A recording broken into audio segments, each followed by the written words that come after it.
주님의 은혜가 이 시간 사랑하는 모든 성도님들에게 함께하기를 주의 이름으로 축복합니다.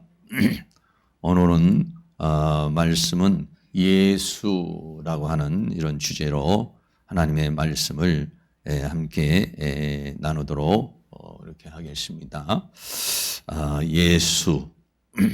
예수님은 하나님께서 우리에게 주신 최고의 선물이 바로 예수 그리스도라고 이렇게 말을 하죠. 우리들이 원하는 것들이 있습니다. 직장에 문제가 있는 사람은 직장의 문제, 또 물질의 문제가 있는 사람은 물질의 문제, 우리의 인생의 삶에 있어서의 어떤 여러 가지 것들을 하나님 앞에 구하고 또 바라고 있어요. 근데 하나님께서는 우리에게 예수님을 주셨어요. 예수님을 주셔서 이 예수님은 우리 모든 사람들의 최고의 선물이다. 이렇게 이야기를 하죠. 정말 그 예수님이 우리의 최고의 선물일까 하는데 예수 그리스도 안에 우리의 필요한 모든 것이 다 있기 때문에 우리 인생의 최고의 선물은 예수 그리스도. 우리 인생의 최고의 만남은 우리가 이 세상을 살다가 하나님을 만난 것이고, 더 나아가서는 예수 그리스도를 만나고 예수 그리스도를 믿은 것이 우리 인생에 있어서 최고의 귀중한 것이고 소중한 것이다 하고 이렇게 말할 수 있어요. 그래서 오늘 성경은 하나님께서 우리에게 예수님을 우리에게 주셨다. 그래서 오늘 이 예수라고 하는 주제로 하나님 말씀을 함께 나누고자 합니다. 지난주에 우리는 갈라디아서 4장 5절 말씀에서 율법 아래 있는 자들을 속량하시고 우리로 아들의 명분을 얻게 하려 하심이라 해서 하나님께서 이 세상에 예수님을 보내주신 이유를 두 가지를 얘기했습니다. 하나는 우리를 속량하시려고, 이 속량한다는 것은 우리에게 죄사함의 은총을 주시는 것을 속량이라고 이렇게 말하고, 그 다음에 속량한 우리들을 그냥 아무렇게나 살도록 그냥 놔두시지 않고 하나님의 양자로, 자녀로 삼아서 하나님께서 우리를 양육해 주시고 또 우리를 보호해 주시고, 그리고서는 우리가 이제 이 세상 떠날 때는 하나님의 나라를 유업으로 우리에게 안겨주는 아들의 신분을 우리에게 허락하셨다. 그래서 예수님이 이 땅에 오신 이유 중에 하나는 우리를 속량하시려는 것이고, 죄와 사망에서 우리를 속량하시는 것이고, 두 번째는 아들의 명분을 주려고 오셨다고 그렇게 말씀하고 있습니다. 오늘도 좀 비슷한 주제가 될 수도 있겠고 조금 다르게 또 말할 수 있습니다만, 예수님이 이 땅에 오셨는데 이 예수님이 오신 이유가 뭐냐면 우리를 첫째로 죄에서 구원할 자. 예수님을 우리에게 주셨는데 이 예수님을 왜 주셨고 이 예수님이 오셔서 우리에게 하시는 일이 뭐냐 하면은 우리를 죄에서 구원하시는 것이다고 그렇게 말씀하고 있습니다. 마태복음 1장 21절에 아들을 낳으리니 이름을 예수라 하라. 이는 그가 자기 백성을 저희 죄에서 구원할 자이심이라 하니라 라고 그렇게 말씀하고 있습니다. 예수라고 하는 이름은요, 헬라어로 예수스라고 하는 것이고, 히브리어로는요, 예호슈아라고 그랬어요. 그래서 보통 우리가 보면 예호수아 또는 여호수아 이렇게 말할 때도 여호수아라는 말이 바로 히브리어 말로는 예호슈아라고 이렇게 말해요. 이 예호슈아라는 말은 뭐냐면 예호와라는 말이 뭐냐면 여호와라는 말이에요. 하나님이라는 뜻이죠. 그리고 슈아라는 말이 아시아라는 말이에요. 이 아시아라는 말이 구원하다. 이래서 합해서 하면은 이 예호슈아 또 다시 말하면 예수라는 말은 뭐냐면 하나님은 구원이시다. 하나님이 우리를 구원하신다라고 하는 그런 뜻을 가지고 있어요. 여러분들이 예수님을 믿는다 그러면 예수님이 무슨 뜻이냐? 예수님의 이름이 무슨 뜻이냐 이렇게 물어보면은 그래도 말을 할 수 있어야 돼. 뭐 헬라어 히브리어를 다 알지 못해도 헬라어로는 예수스니까 뭐 비슷하죠. 예수스. 그래서 그런데 히브리어는 예호슈아라는 말을 히브리어로 음역을 할 때 예수라고 이렇게 되는 거예요. 그래서 예수라는 말, 예호슈아라는 말이 예호와와 야사라는 말에서 나온 것이죠. 그래서 야사라는 말이 구원하다 이런 동사고, 예호와는 여호와 또는 야훼, 그래서 하나님이라는 말이죠. 그러니까 하나님이 구원하시는 것. 그래서 여호와는 구원이시다. 그래서 예수님 이름 자체가 뭐냐면은 바로 하나님의 구원을 우리에게 뜻해주고 있어요. 이름을 예수라고 하라. 그래서 그 예수라고 하는 이름이 바로 여호와는 구원이시다. 그래서 하나님께서 우리를 구원하시는 역사를 우리에게 말씀해주고 있는 것입니다. 그래서 예수님이 이 땅에 오셔서 하신 일이 뭐냐면은 자기 백성을 죄에서 구원하려고 오셨다 그랬어요. 우리가 조금 전에도 본 것처럼. 그래서 예수님이 세상에 오신 목적이 뭐냐면 죄에서 우리를 구원하시기 위해서 오셨다. 누구를? 자기 백성을 그랬어요. 여기서 말하는 자기 백성이라는 것은 하나님의 선택한 사람들 말이에요. 예수 믿지 않는 사람에게는 예수님이 아무런 의미가 없어요. 예수님이 십자가에 못 박혀 죽으신 것이, 또 예수님이 이 땅에 오시는 것이, 또 하나님 나라가 그들에게는 상관이 없죠. 그러나 예수님은 자기 백성, 하나님의 선택을 받은 사람들, 하나님의 사람에게는 놀라운 역사가 되는 것이죠. 그래서 예수님께서 이 세상에 오신 목적이 바로 죄에서 구원하시기 위해서 오셨다. 예수님은요, 이 땅에 인간의 빵 문제를 해결하려고 오신 것이 아니에요. 전쟁의 문제를 해결하고 질병의 문제를 해결하고 우리의 삶의 문제를 해결하기 위해서 오신 것은 아니에요. 해방신학이나 민중신학 같은 데는 예수님은 이 땅에 혁명가로 왔다. 그러므로 우리도 나가서 데모도 하고 혁명을 해야 된다. 이렇게 말합니다. 또 민중신학 같은 데서는 예수님은 이 땅에 빈민들을 구원하시는 빈민운동가로 오셨다. 이렇게 말합니다. 그래서 우리도 그렇게 해야 된다라고 그렇게 말하고 있습니다. 물론 예수님께서 이 땅에 오셔서 질병에 시달리는 사람을 고쳐주시고 오병이어 사건을 통해서 굶주린 사람들을 또 먹여주시고 가난한 자들을 예수님께서 긍휼을 베풀어 주신 것은 사실인 것입니다. 그러나 예수님께서는 오병이어의 사건을 베푸시고 그 많은 사람들이 그거를 먹고 예수님을 임금을 삼으려고 그러니까 예수님은 그 사람들에게서 다 도망가셨어요. 왜? 예수님이 오신 궁극적인 목적은 빵 문제를 해결하려고 오신 것은 아니기 때문에 그런 것입니다. 질병을 치료하고 병든 자를 고쳐주시는 일을 예수님이 하셨지만은 예수님이 오셔서 하시려고 한 것은 궁극적인 목적은 아니에요. 부가적인 목적은 될 수 있지만은 궁극적인 목적은 아니라는 것입니다. 여러분, 우리가 생각할 때 우리가 만약에 지금 내가 당장 어떤 가난의 문제가 있고 물질의 문제가 생겼을 때 그 물질의 문제가 해결이 되면 내가 행복할 것 같고 또 물질의 문제만 해결되면 모든 것이 다 될 것 같지만은 사람은 그렇지 않습니다. 50년대, 60년대, 70년대 보릿고개의 시절을 우리는 잘 알고 있습니다. 먹고 살 수 있는 상황이 안 됐죠. 쌀밥을 먹을 수 있는 상황이 안 됐어요. 고기를 먹을 수 있는 상황이 안 됐어요. 고깃국이라고 해도 저도 어렸을 때는 명절이나 돼야 고깃국 한번 먹어보는 것이지 평상시에는 소고기국이라는 건 먹어본 적이 없어요. 그러나 지금은 어떻습니까? 소고기 넘치고 쌀밥도 넘치고 그래요. 그럼 여러분 정말 소고기를 먹었더니 행복합니까? 쌀밥을 먹으니까 행복한가요? 네, 물론 안 먹고 굶주리고 있는 거하고 비교를 한다면 그건 행복하죠. 그러나 인간의 궁극적인 행복은 아니라는 것입니다. 그 예수님은 이 땅에 우리의 그러한 빵 문제를 해결하러 오신 것이 아니고 가난의 문제를 해결하러 오신 것도 아니고 또 더 나아가서는 질병의 문제를 해결하려고 오신 것도 아닌 것이 지금도 의학의 발달로 인해서 많은 사람들이 수명이 벌써 80세, 90세, 100세로 이렇게 돼 있습니다. 그러면 정말로 행복한가요?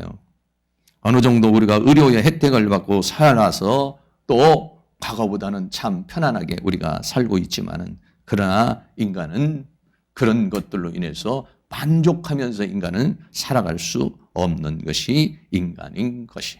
그래서 하나님은 좀 더 근본적인, 좀 더 근원적인 문제, 그 문제를 해결하기 위해서 죄에서 구원하시기 위해서 오셨다라고 하는 것이.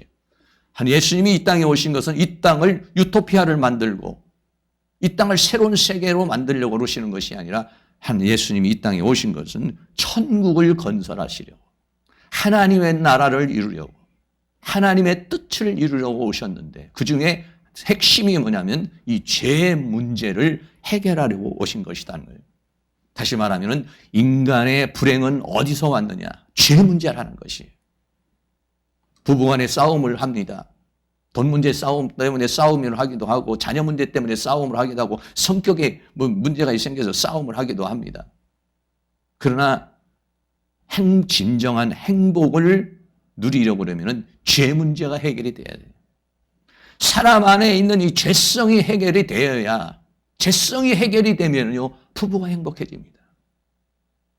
좀 못 먹고 못 입고 못 산다 할지라도요 진정한 행복은 어디서 오느냐? 내 안에 있는 죄성이 깨지고 내가 진리를 발견해서 불구의 원리를 알고 그 하나님의 말씀 가운데 살게 될 때 인간은 진정한 행복한 삶을 살아갈 수 있는 것인데 인간의 모든 불행의 근원은 뭐냐면 죄 문제라는 것이에요. 아유 목사님 무슨 말씀이십니까? 당장 여러 가지로 이런 문제 저런 문제 때문에 나는 못 살겠는데요. 나는 힘든데요. 예, 그럴 수 있겠습니다. 그렇지만은 인간의 궁극적인 목적은 뭐냐? 궁극적인 행복은 뭐냐면 죄 문제예요. 여러분 부부간에 죄 문제가 사라져봐요. 행복하게 살 수 있습니다. 만족하게 살 수 있습니다. 이 사회도 마찬가지입니다. 대통령이 정치를 잘못해서 국회의원이 정치를 잘못해서 여당이 문제가 있어 야당이 문제에서 문제가 있는 건 사실이지요. 그 문제의 근원이 뭡니까? 죄예요, 죄. 인간이 가지고 있는 욕심, 인간이 가지고 있는 욕망, 이것이 정치를 어지럽히고 이기주의를 낳고 서로 다툼과 싸움을 일으키고 또 인간을 고통스럽게 만드는 것이에요. 그래서 예수님이 이 땅에 오신 이유는 뭐냐? 인간의 가장 불행의 원인이 됐던 이 죄 문제를 해결하려고 오신 것이다. 사랑하는 모든 성도들도 마찬가지예요. 내가 어떻게 행복해질 수 있나? 내 안에 있는 죄성이 깨질 때, 내 안에 있는 욕심과 욕망이 깨지고 부셔져서 내가 천국적인 사람이 될 때에 천국의 삶을 살아갈 수 있어요. 천국은 환경이나 여건이 아닙니다. 천국은 금은보석이 있고 산세가 쥐저기는 그러한 아름다운 환경 때문에 내가 행복해지는 것이 아니에요. 인간이라는 존재가 변화가 돼서 내가 천국적 사람이 되어야 천국을 누릴 수가 있어요. 그러나 내가 깡패 같은 마음, 내가 범죄자의 마음을 가지고 있으면은요, 내가 가지고 있는 모든 자동차, 내가 가지고 있는 모든 부귀, 영화 이런 것들이 다 죄악의 쾌락으로 도구로 사용되는 것이고 결국 그것이 인간을 행복하게 하는 게 아니라 자기를 죽이는, 자기를 찔르는 도구들이 된다는 것이에요. 솔로몬이 수많은 그러한 부귀, 영화, 권세를 다 누리고 살아봤지만은 솔로몬이 마지막으로 한 이야기는 뭐냐면 이것이 인간을 행복하게 해주는 것이 아니고 헛되니 모든 것이 다 헛되고 인간의 본분은 뭐냐? 하나님을 경외하고 그 명령을 지키는 것이다. 이렇게 말했어요. 사랑하는 모든 성도님들이 이 죄 문제를 해결하기 위해서 주님은 오셔서 이 죄 문제를 해결하기 위해서 오신 것이니까 오늘도 여러분들이 주님 오신 오늘 하늘 보좌를 버리고 이 땅에 오신 예수님에게 진정 구해야 될 것은 뭐냐? 하나님, 나 이런 문제, 저런 문제, 이런 사건, 저런 사건 우리가 구할 수 있겠습니다만 내가 진정한 나의 구원은 뭐냐? 진정으로 우리가 구해야 될 것은 뭐냐? 내 안에 있는 죄성을 깨뜨려 주시옵소서. 우리 가정에 있는 죄성을 깨뜨려 주시고 이 민족에 있는 죄성을 깨뜨려 주시옵소서. 이럴 때 거기에 진정한 평화가 오고 진정한 행복이 오기 때문에 예수님은 죄에서 구원하시기 위해서 이 땅에 오셨다 그랬습니다. 서론이 좀 길었습니다만 성경적인 그러면은 죄의 개념이 뭐냐? 우리가 지금 일반적으로 생각하는 이 죄의 개념하고 성경적인 죄의 개념하고는 좀 달라요. 죄의 개념은 두 가지인데 하나는 우리가 보통 예수 믿지 않는 사람들은 죄라는 것은 뭐냐면 인간과 관계의 죄악을 얘기해요. 그러나 예수 믿는 사람은 죄악에 대한 문제를 근본적으로 뭐냐? 하나님과 우리와의 관계에서 찾는 것입니다. 예수님, 하나님께서 에덴 동산을 만드시고 그리고 나서는 동산 중앙에 생명나무와 사망의 나무가 있는데 그 선악을 알게 하는 실과는 먹지 말라고 하나님께서 그런 금령을 주셨습니다. 창세기 2장 16절에 여호와 하나님이 그 사람에게 명하여 가라사대 동산 각종 나무의 실과는 내가 임으로 먹되 선악을 알게 하는 나무의 실과는 먹지 말라. 내가 먹는 날에는 정령 죽으리라. 하나님의 말씀에 계명을 주셨어요. 그런데 어떻게 했습니까? 사탄이 그것을 알고 뱀의 모양으로 다가와서 아담과 하와를 유혹하고 특별히 하와가 유혹을 당하죠. 하와가 유혹을 당해서 뭐냐면 선악의 나무의 실과를 먹게 됩니다. 창세기 3장 6절에 그 여자가 그 나무를 본즉 사탄의 말을 듣고 뱀의 말을 듣고 그를 본즉 먹음직도 하고 보암직도 하고 지혜롭게 할 만큼 탐스럽기도 한 나무인지라 여자가 그 실과를 따먹고 자기와 함께한 남편에게도 주매 그도 먹은지라. 그래서 하와가 그것을 따먹고 남편에게 주고 그래서 두 부부가 다 함께 하나님의 말씀을 범죄하게 된 것이에요. 이것을 성경은 뭐라고 그러냐? 불순종이다 이렇게 말했어요. 이거를 뭐냐? 죄라 이랬어요. 마태복음 5장 19절 말씀 같이 한번 읽습니다. 한 사람의 순종치 아니함으로 많은 사람이 죄인 된 것 같이 한 사람의 순종하심으로 많은 사람이 의인이 되리라. 여기서 말하는 한 사람은 아담을 말하고 또 한 사람은 한 사람 아담으로 인해서 아담이 순종치 하나님의 말씀에 순종하지 않으므로 많은 사람이 죄인 됐다는 것은 아담이 그런 죄를 지음으로 인해서 아담의 모든 후손들은 그 죄성을 가지고 이 땅에 태어났다는 것이 그런 사람들 가운데 있었던 상황에서 한 사람 예수 그리스도의 순종하심으로 또 예수 그리스도에 속해 있는 모든 사람들이 의인이 되리라고 간단하게 그렇게 우리에게 말씀해 주고 있는 것입니다. 죄는 뭐냐? 우리가 보통 이 세상 사람들이 말하는 죄의 개념하고 성경이 말하는 죄의 개념은 많이 달라요. 성경이 말하는 죄의 개념은 뭐냐면 하나님의 말씀에 순종하지 않는 것이에요. 그럼 이 죄를 지은 결과가 무엇이냐? 두 번째는 죄 지은 결과가 첫째는 뭐냐? 하나님과는 원수 상태가 됐어요. 골로새서 1장 21절에 전에 악한 행실로 멀리 떠나 마음으로 원수가 되었던 너희를 그랬어요. 내가 죄를 짓는 순간 하나님과의 관계는 끊어져 버립니다.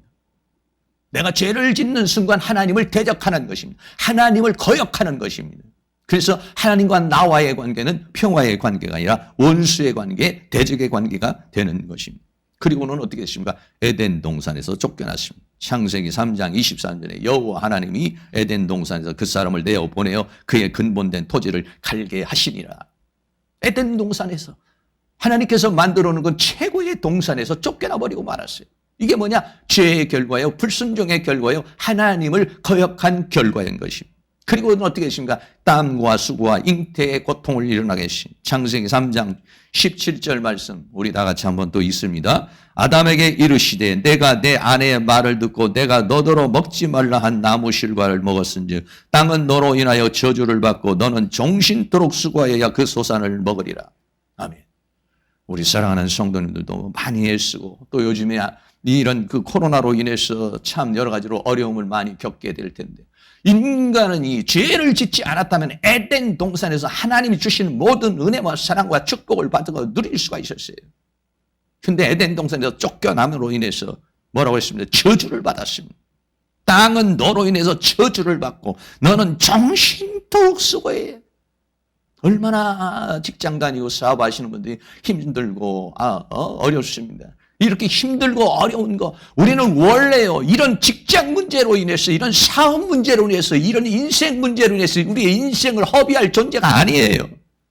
에덴 동산에서 하나님이 주시는 생명나무를 먹으면서 하나님을 찬양하고 하나님을 경배하고 하나님 주시는 은총을 가운데 우리는 살아갈 그런 존재들이었어요. 그런데 에덴 동산에서 죄를 짐으로 쫓겨나고 하나님과의 관계가 끊어지게 됨으로 인해서 그 사람의 결과는 뭐냐? 정신토록 수고해야 되는 것입니다. 그리고 하와는 창세기 3장 16절에 또 여자에게 이르시되 내가 내게 잉태하는 고통을 크게 더하리니 내가 수고하여야 자식을 낳을 것이고, 그 아이 낳을 때마다도 그냥 낳는 것이 아니라 수고하여야만이 아들을 낳게 되는 것이고, 너는 남편을 사모하고 남편은 너를 다스릴 것이니라 그랬습니다.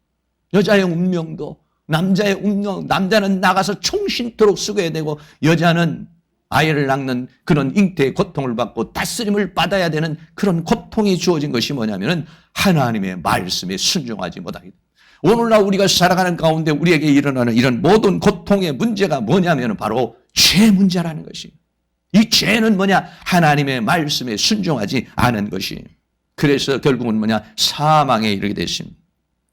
우리 또 창세기 3장 19절도 같이 있습니다. 내가 얼굴에 땀이 흘려야 식물을 먹고 필경은 흙으로 돌아가리니 그 속에서 내가 취함을 입었음이라 너는 흙이니 흙으로 돌아갈 것이니라 하시니라. 정신토록 수고하고 필경은 흙으로 한 줌의 죄로 돌아가 버릴 것이라는 거예요. 왜? 너는 흙이니 흙에서 우리 인간은 태어났어요. 흙에서 인간은 만들어졌어요. 흙으로 돌아가는 한 줌의 죄로 돌아가 버리는 사망에 이르게 됐습니다. 정신토록 수고하고 사망에 이르게 됐습니다. 그리고는 어떻게 했습니까? 사탄의 종, 죄의 종이 됐어요. 요한복음 8장 34절에 예수께서 대답하시되 진실로 진실로 너희에게로니 죄를 범하는 자마다 죄의 종이다. 그래서 죄에 끌려가는 죄에 묶여있는 종이 됐고, 요한일서 3장 8절에 죄를 짓는 자마다 마귀에게 속하나니, 죄를 짓는 자는 죄의 종이요 또 죄를 짓는 자는 그 배후에 있는 원수 마귀가 우리로 하여금 죄를 짓게 되기 때문에 죄를 짓는 자는 마귀에게 속한다는 것은 마귀에게 종노릇한다는 것이. 그렇게 우리 인생은 살아가게 되었던 것입니다. 그리고는 어땠습니까? 지옥의 형벌을 받습니다. 이 세상의 모든 삶을 살고 정신토록 수고하며 인생을 살다가 결국은 한 줌의 죄로 가버리고는 인생인데, 그러나 인간이 가지고 있는 그 영혼, 육신은 한 줌의 죄로 날아가지만 영혼은 영원하기 때문에 그 영혼이 어디로 가느냐? 지옥의 형벌을 받는다는 것입니다. 마태복음 25장 41절에 또 왼편에 있는 자들에게 이르시되 저주를 받은 자들아 나를 떠나. 저주를 받은 자들입니다. 죄를 지면 하나님의 저주를 받아요. 나를 떠나 마귀와 그 사자들을 위하여 예비된 영영한 불에 들어가라. 저희는 영벌에 영원한 형벌 속에 의인은 영생에 들어가리라 하시니라고 그렇게 말하고 있습니다. 다시 말하면 인간의 죄의 문제가 하나님의 말씀을 거역하였기 때문에 오늘날 당하는 우리가 고통, 질병, 가난, 슬픔, 우리의 이 모든 것들의 근원은 뭐냐? 죄의 문제라고 하는 것을 우리에게 말씀해 주고 있는 것입니다. 그렇기 때문에 이 문제를 해결하지 않으면 당장 빵 문제가 해결될텐데라도 우리는 영원한 지옥의 형벌을 받을 것이요. 우리에게 당장 여러 가지 어떤 것들이 문제는 해결될 수 있겠지만은 그러나 결국은 뭐냐? 죄 문제가 해결이 되지 않으면 지옥의 형벌을 받아 영원한 고통 속에 인간이 살기 때문에 예수님이 이 땅에 오신 것은 뭐냐면 자기 백성을 죄에서 구원하시기 위해서 오신 것이다. 이게 바로 죄의 결과인 것입니다. 그러면 어떻게 우리는 이 죄의 문제에서 구원을 받을 수 있느냐는 것입니다. 여러분들이 잘 알고 있습니다만 첫째는 뭐냐면 죄사함을 받는 거예요. 근데 이 죄사함을 받는 것이 뭐냐면 대속의 법칙이라고 하는 것이에요. 대속의 법칙이라는 건 구약에 어떻게 주십니까? 구약에 하나님께서 제사의 법칙을 주고 대속의 법칙을 주셨는데 인간이 죄를 지으면 인간을 죽일 수 없으니까 대신 양이나 아니면 소를 제물로 바치는 것입니다. 그래서 양이나 소가 제물이 돼가지고 대신 나의 대신에 양이 죽어요. 나 대신에 소가 죽어요. 나 대신에 비둘기가 죽어요. 그런 모습을 보고 죄의 형벌이라는 것이 이렇게 끔찍한 것이고 죄의 삭슨 사망이라는 사실을 깨닫게 해서 죄를 짓지 않게 하시고 또 죄를 사하시는 법칙을 주셨는데 그게 뭐냐면 대속의 법칙이에요. 짐승이 대신 나를 위해서 죽는 거예요. 근데 예수님이 이 땅에 오셔서 바로 이 대속의 법칙대로 예수님이 십자가에 못 박혀 죽으셨다는 거예요. 그거를 잘 표현한 말씀이 이사야서 53장 5절 말씀, 우리가 잘 아는 말씀. 우리 같이 한번 봉독하겠습니다. 그가 찔림은 우리의 허물을 인함이요 그가 상함은 우리의 죄악을 인함이라. 그가 징계를 받음으로 우리가 평화를 누리고 그가 채찍에 맞음으로 우리가 나음을 입었도다. 예수님이 오셔서 찔림을 받고 상함을 받고 징계를 받고 채찍에 맞았어요. 누구 때문에? 그가 찔리면 나의 허물을 위함이에요. 그가 상함은 나의 죄악을 인함이에요. 그가 징계를 받음으로 내가 평화를 누릴 수가 있었던 것이고 그가 채찍에 맞음으로 나는 치유를 받을 수 있는 은혜를 받게 된 것이죠. 바로 그런 저주 가운데 우리를 구원하시기 위해서 예수님이 대신 형벌을 당하고 모진 고통을 당하고 못 박힘을 당하고 채찍에 맞으신 것이죠. 그럼 이걸로 끝나느냐? 죄사함으로만 끝나느냐? 아니에요. 죄사함으로만 끝나는 것이 아니라 더 나아가서는 예수님이 이제는 우리를 죄를 이기게 하십니다. 죄를 어떻게 죄사함만 받은 걸로 끝난 거죠. 죄를 어떻게 이기느냐? 예수님이 십자가에 못 박혀 죽으시고 부활하신 다음에 예수 그리스도께서 살려주는 영으로 내 안으로 들어오시는 것입니다.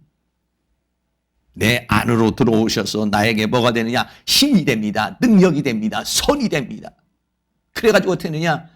예전에는 내 혼자서 죄를 담당했고 내 혼자서 세상과 싸웠고 나 혼자서 사탄과 싸웠지만은 예수 그리스도를 영접하면 그분이 내 안에 들어와서 나와 하나가 되어서 그래서 예수님으로 살아갈 수 있는, 예수님이 나의 힘이요 예수님이 나의 능력이요 예수님이 나의 모든 것이 될 수 있는 그런 상황에 이르게 됐어. 그래서 어떻게 하냐? 죄를 사함을 받을 뿐만 아니라 죄를 이기는 자.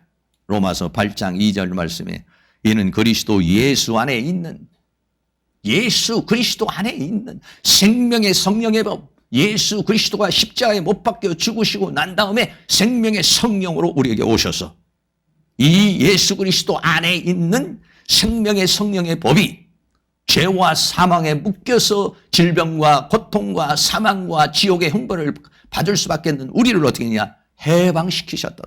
할렐루야. 네. 죄에 끌려가는 존재가 아니야. 죄를 이기는 자를 만들었다. 그것을 로마서 8장 37절 우리 같이 한번 읽습니다. 그러나 이 모든 일에 우리를 사랑하시는 이로 말미암아 우리가 넉넉히 이기느니라. 할렐루야. 로마서 8장 35절부터 보면 누가 우리를 그리스도의 사랑에서 끊으리요? 환난이나 권고나 핍박이나 기근이나 적시나 위험이나 칼이랴. 그러나 이 모든 일에 나를 사랑하시는 주님의 사랑이 나를 강권적으로 붙들어 주심으로 우리가 넉넉히 이기느니라. 뭘 이깁니까? 죄와 사망과 세상과 사탄을 이기는 자. 예수 믿기 전에는 죄의 종로로 타고 사탄의 종로로 타고 세상의 종로로 타고 사망의 종로로 타면서 죽기를 두려워하고 겁내고 살던 우리들이 이제는 그것들을 다 이길 수 있는 당당하게 왕처럼 살아갈 수 있는 그런 사람으로 만들어 주시기 위해서 이 땅에 오셨다는 거예요. 죄를 이기게 하고 더 나아가서는 뭐냐? 사탄을 이기게 하는. 누가복음 10장 19절 말씀 같이 있습니다. 내가 너희에게 뱀과 전갈을 밟으며 원수의 모든 능력을 제어할 권세를 주었으니 너희를 해할 자가 결탄코 없으리라. 뱀과 전갈을 밟으며 원수의 모든 능력이라는 것은 뭐냐면 사탄의 권세를 깨뜨릴 수 있는 힘을 주셨다는 거예요. 할렐루야. 네. 예수의 이름을 사용할 수 있는 권세를 주셨어요. 우리가 예수 믿기 전에는 어떻게 사탄을 대해서 그렇게 말할 수가 있습니까? 그러나 예수 믿은 사람은 원수 마귀와 사탄과 대적하여 싸울 수 이길 수가 있어요. 왜 그렇습니까? 요한일서 4장 4절 말씀 같이 한번 읽습니다. 자녀들아 너희는 하나님께 속하였고 또 저희를 이기었나니 이는 너희 안에 계신 이가 세상에 있는 이보다 크심이라. 아멘. 저희를 이겼다니 여기서 저희는 뭐냐면 원수 마귀를 말하는 것입니다. 저희를 이기었나니 이는 너희 안에 계시니. 여러분 내 안에 누가 계십니까? 내 안에 예수님이 계십니다. 예수 그리스도의 영이 내 안에 계십니다. 나는 예수님과 포도나무와 가지로 몸과 지체와 같이 하나가 되었습니다. 예수님이 내 안에 있어요. 내 안에 계신 예수님이 세상에 있는 마귀보다 크기 때문에 내 힘으로서는 마귀를 이길 수 없고 세상을 이길 수 없고 죄를 이길 수 없지만은 주님이 나와 함께 하시면 이기는 능력의 역사가 일어나게 될 줄로 믿습니다. 할렐루야. 사랑하는 모든 성도들이 승리하는 그런 역사가 다 일어날 수 있기를 주의 이름으로 축복합니다. 예수님은 이 땅에 오신 목적은 우리가 이 세상에서 당당히 이기는 자로 살게 하시려고 오셨어요.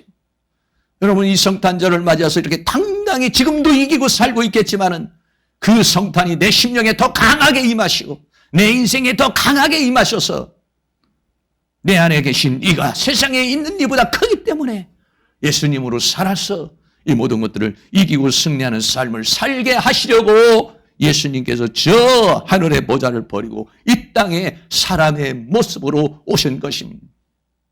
두 번째로는 예수님이 이 땅에 오신 것은 임마누엘 하기 위해서 오셨다, 이렇게 말했어요. 임마누엘이라는 뜻이 뭡니까? 마태복음 1장 23절에 보라, 처녀가 잉태하여 아들을 낳을 것이요 그 이름을 임마누엘이라. 예수님의 이름은 예수님이지만은 그 예수님을 또 뭐라고 말했냐? 임마누엘이라고 말하리라 그랬습니다. 그래서 임마누엘이라는 말이 뭐냐? 이거를 번역한즉 하나님이 우리와 함께 계시다. 예수님은 뭐냐? 우리를 구원하시는 분이시다. 예수님은 누구시냐? 임마누엘. 예수님 우리와 함께 하시는 분이시다.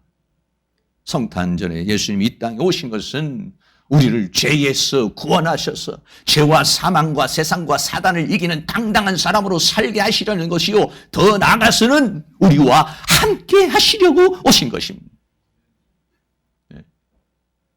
예수님은 저 멀리서 하늘보좌에서 우리에게 이렇게 살아라 저렇게 살아라 하시는 분이 아니에요. 예수님은 바로 이 땅에 오셔서 우리와 함께 하시려고 임마누엘 하신 분이시다. 여기서 말하고 있는 임마누엘이라는 말을 헬라어나 히브리어나 같은 말인데 히브리어도 임마누엘이라는 말이 있습니다. 임마누엘이라는 말은 뭐냐면 임이라고 하는 것이 뭐뭐와 함께라는 말이에요. 엘이라는 말이 뭐냐면 하나님 그랬어요. 하나님을 말하면 엘로힘 이렇게 말합니다. 하나님을 엘로힘이라고 여호와 하나님 할 때는 여호와 엘로힘 이렇게 얘기해요. 근데 여호와 하나님을 말할 때 태초에 하나님이 천지를 창조하시는 때 그 하나님이 뭐냐면 엘로힘이에요. 그 엘로힘이 말할 때부터 엘이라는 말이 바로 하나님이라는 말이에요. 네. 다니 엘 할 때도 엘 하면 하나님이. 그래서 많은 그 유대인들은 끄트머리에 자기 이름에 이 엘을 넣기를 원했죠. 이스라엘 할 때도 엘을 집어넣어요. 이 엘이라고 하는 뭐냐면 하나님이라는 거예요. 엘로힘 할 때 엘. 그래서 뭐냐? 임마누엘이라고 하는 건 하나님이 우리와 함께 하신다. 네. 하나님 우리와 함께, 구약에 있는 우리 하나님께서도 우리와 함께 하시면 신약에는 더 가까이 우리와 함께 하시기를 원하고 있다는 것입니다.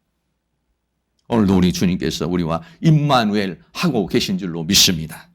하늘의 보좌를 버리고 이 땅에 베들레헴 말구유에 사람의 몸으로 이 땅에 오신 이유는 뭐냐면 우리와 임마누엘 하시기 위해서. 그분은 우리에게 오셔서 예수라는 이름으로 오실 뿐만 아니라 임마누엘로 우리에게 오셨다는 것입니다. 하나님은요 우리와 함께 하시기를 원하고 계십니다. 구약에도 보면 하나님이 우리와 함께 하시기를 원하고 있습니다. 여러분, 이 세상을 살아갈 때 때로는 힘들고 어렵고 답답하고 정말 이 세상에 나 혼자만 있는 것 같은 그런 상황이 생길 때마다 우리는 그렇게 고백해야 됩니다. 주님, 나는 혼자가 아닙니다. 주님이 나와 함께 계시는 줄로 믿습니다. 주님, 나는 슬프지 않습니다. 왜냐하면 주님이 나와 함께 계시기 때문입니다. 외로움이 감정이 올 때 하나님 나는 외롭지 않습니다. 왜냐하면 주님이 나와 함께 계시기 때문입니다. 두려움이 오고 걱정이 오고 근심이 올 때 우리는 또 그렇게 고백해야 됩니다. 주님, 나는 걱정하지 않습니다. 주님, 나는 두려워하지 않습니다. 주님, 나는 염려하지 않습니다. 왜냐하면 주님이 나와 함께 계시기 때문에 나는 두려워하지 않습니다. 내 마음속에 있는 두려움의 감정은 떠나가라. 내 마음속에 있는 걱정, 근심의 마음은 떠나가라. 할렐루야. 그럴 때 우리 주님은 내 안에서 더 강력히 역사하시는 줄로 믿습니다. 구약에도 보면 이스라엘과 함께 하시길 원했어요.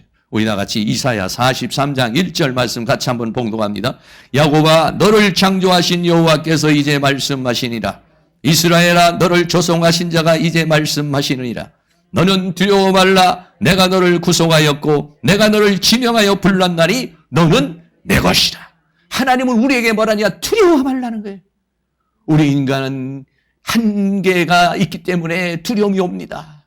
건강에 대한 두려움, 노후에 대한 두려움, 이런 두려움, 저런 두려움이 있어요. 그러나 하나님은 우리에게 말하는 두려워하지 말라. 내가 너를 구속하였고 내가 너를 지명하여 불렀나니 너는 내 것이라. 할렐루야. 이사야 43장 2절도 같이 있습니다. 내가 물 가운데로 지날 때에 내가 함께 할 것이라. 강을 건널 때 물이 너를 침몰치 못할 것이라. 내가 불 가운데로 행할 때에 타지도 아니할 것이요 불꽃이 너를 사르지도 못하리니 그랬습니다. 하나님이 함께 하시기 때문에 물이 나를 침몰치 못하고 불이 나를 태우지 못할 것이라는 것입니다. 그렇게 오늘 우리에게 말씀하고 이스라엘에게 그렇게 구약에도 말씀, 또 여호수아에도 그렇게 말합니다. 여호수아 1장 9절 말씀도 같이 한번 있습니다. 내가 내게 명한 것이 아니냐. 마음을 강하게 하고 담대히 하라. 두려워 말며 놀라지 말라. 내가 어디로 가든지 내 하나님 나 여호와가 너와 함께 하시니라. 할렐루야. 여호수아에게 이렇게 말씀하신 하나님이 오늘도 우리에게 그렇게 말씀하고 계시는 줄로 믿습니다. 그러므로 우리는 두려움이 올 때, 답답할 때 이런 말씀을 외우면서 여호수아에게 말씀하신 주님, 내게 두려워 말라, 놀라지 말라. 내가 어디로 가든지 내 하나님 나 여호와가 너와 함께 하신다고 하신 주님, 주님이 나와 함께 하시는 줄로 믿습니다. 그렇게 고백할 때 주님은 그 말씀을 통해서 우리에게 더 강력히 역사하실 줄로 믿습니다. 신약에 와서는 이것보다도 더 강렬히 주님은 우리와 함께 하기를 원해요. 어떻게? 아예 예수님은 여호수아와 함께 이스라엘과 함께 아니라 아예 예수님은 내 안으로 들어오셔서 나와 함께 하시기를 원하고 계시고 그렇게 지금 역사하고 계시는 줄로 믿습니다.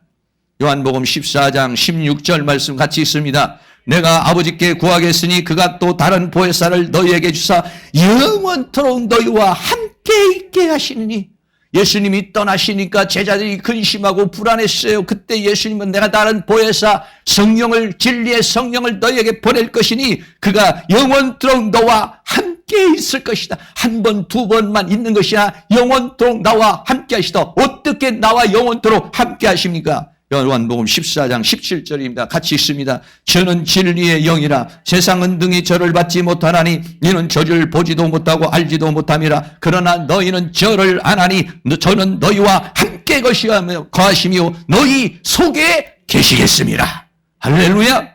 너희와 함께 계시는데 어떻게 계시느냐? 너희 속에 함께 계실 것이다 그랬어요. 여러분 구약에는 주님이 함께 하셔도 이렇게 함께 하시지 않았어요. 그러나 신약에는 예수님의 영이, 그리스도의 영이 내 안에 들어와서 내 영과 하나가 되었어.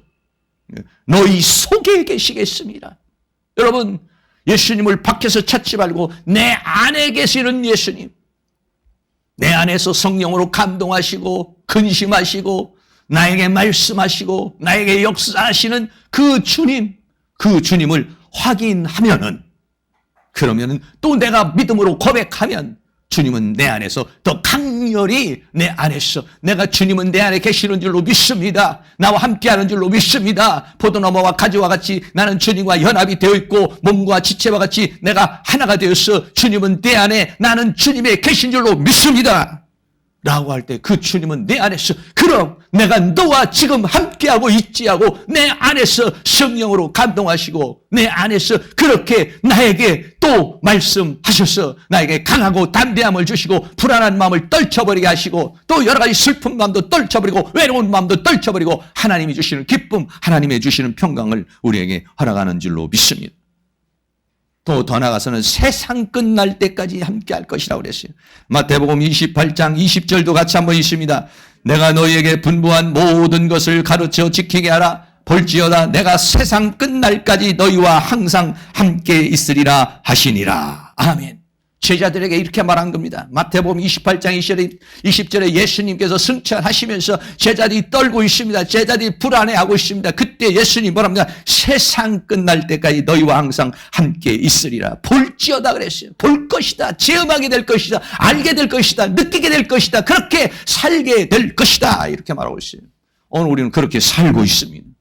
그렇게 고백하며 그런 역사 속에 주님이 나와 함께 하시는 줄로 믿습니다. 더 나아가서는 요한복음 14장 20절에 말하는 그 날에는 예수 그리스도가 내 안에 들어온 날, 내가 예수님과 인격적인 만남이 일어난 날, 그 날에는 내가 아버지 하나님 안에, 성부 하나님 안에, 너희가 내 안에, 우리가 예수 그리스도 안에, 그리고 내가 예수님 안에, 우리가 예수님 안에, 예수님이 내 안에 있는 것을 안다 그랬어요. 안다는 것은 그냥 지식으로 안다는 것, 생각으로, 개념으로 안다는 것이 아니에요. 사실로, 경험으로, 체험으로 안다는 것입니다. 할렐루야. 내 안에 오늘도 임마누엘을 하고 계시는 주님. 그 주님을 내가 더 확인하고 더 고백할 때 주님은 나에게서 더 강하게 역사하여 주실 줄로 믿습니다. 마지막으로 세 번째는 이 모든 것은 예언의 성취라고 그렇게 말합니다. 마태복음 1장 21절 22절에 이 모든 일에 된 것은 주께서 선지자로 하신 말씀을 이루려 하심이니 라고 그럽니다. 예수 그리스도께서 이 땅에 오셔서 예수로 오시고 우리를 구원자로 오시고 그리고 임마누엘로 오시고 처녀가 잉태하여 아들을 낳을 것인데 임마누엘로 오신 이것은 뭐냐면 선지자로 하신 말씀을 이루려 하심이라. 어느 날 갑자기 급조돼서 되어진 것이 아니라 하나님의 계획 속에 알파와 오메가가 되시고 처음과 나중에 시작과 끝이 되시는 그 하나님의 경륜 속에 있는 하나님의 구원의 역사가 우리에게서 이루어진 것이다 라고 하는 것입니다. 다시 말하면 이 말씀이 이루어진 것이다 이런 얘기예요. 이 하나님의 말씀이 하나의 문장으로 끝나고 역사로 끝나는 것이 아니라 이 말씀이 사실화되어진 것이다 이런 거예요. 여러분 이 말씀이 사실화된 걸 내가 믿을 때 이 말씀은 정말로 하나님의 말씀이구나. 이거는 사실이구나. 이거는 문학작품도 아니고 이것은 그냥 어떠한 역사책도 아니라 이것은 살아계시는 살아 역사하시는 하나님의 말씀인 줄로 믿고 우리에게 더 확신을 가지고 이 말씀을 따라 살아가게 되는 것이죠. 선지자로 하신 말씀을 이루려는 것이다. 이미 하나님께서 우리에게 말씀하시고 이 말씀이 우리에게 지금 이루어지고 있는 줄로 믿습니다. 그래서 이사야 예언을 말합니다.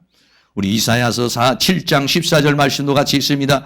그러므로 주께서 친히 징조로 너희에게 주실 것이라. 보라 처녀가 잉태하여 아들을 낳을 것이요 그 이름을 임마누엘이라 하리라. 아멘. 이사야 선지자가 예수님 탄생하시기 전에 600년, 700년 전에 있었던 이 이사야 선지자가 이미 예언을 했어요. 예수님이 오시기 전에 예언했어요. 뭐라고 말했습니까? 처녀가 잉태하여 아들을 낳을 것이니 임마누엘, 하나님이 함께 하신 임마누엘이라 하리라. 처녀가 잉태한다. 성령으로 잉태할 것이요 아들을 낳을 것이고 그 이름을 임마누엘, 이 하나님의 말씀을 이루려 하심이라고 그랬어요. 또 이사야 선지자가 어떻게 예언을 했습니까? 이사야서 9장 6절입니다. 같이 있습니다. 이는 한 아기가 우리에게 낳고 한 아들을 우리에게 주신 바 되었는데 그 어깨에는 정사를 메었고 그 이름은 기묘자라 모사라 전능하신 하나님이라 영존하시는 아버지라 평강의 왕이라 할 것임이라. 아멘. 이사야 선지자가 또 이렇게 예언을 했습니다. 한 아기가 우리에게 낳고 한 아들을 하나님께서 우리에게 주시게 될 것이다.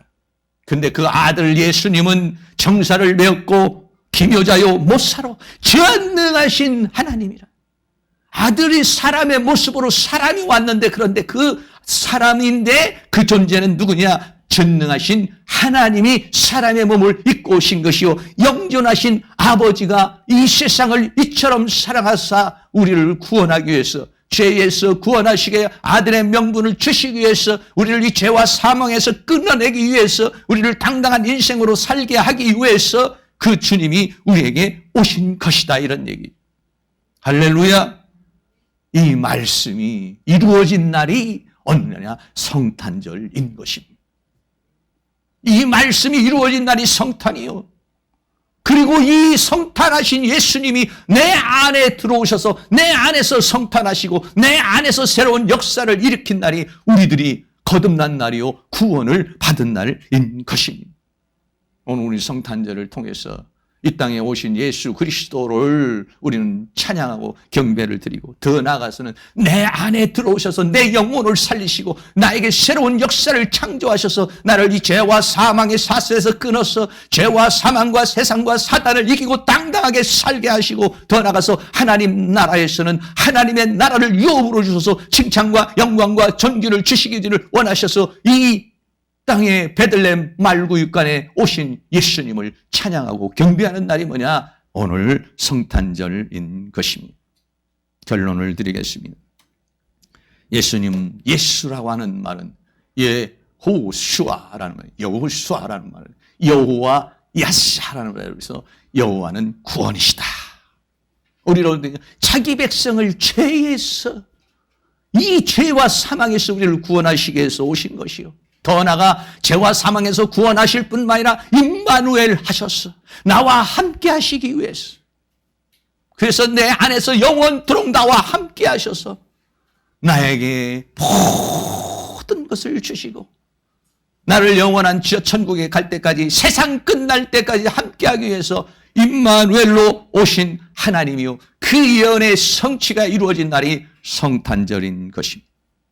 오늘 예수님께서 이 땅에 오셔서 우리에게 주시고자 하는 그 모든 은혜와 사랑을 다 마음껏 누리고, 그 하나님의 놀라운 은혜와 축복이 우리 사랑하는 성도님에게 넘쳐나시기를 주의 이름으로 축원합니다.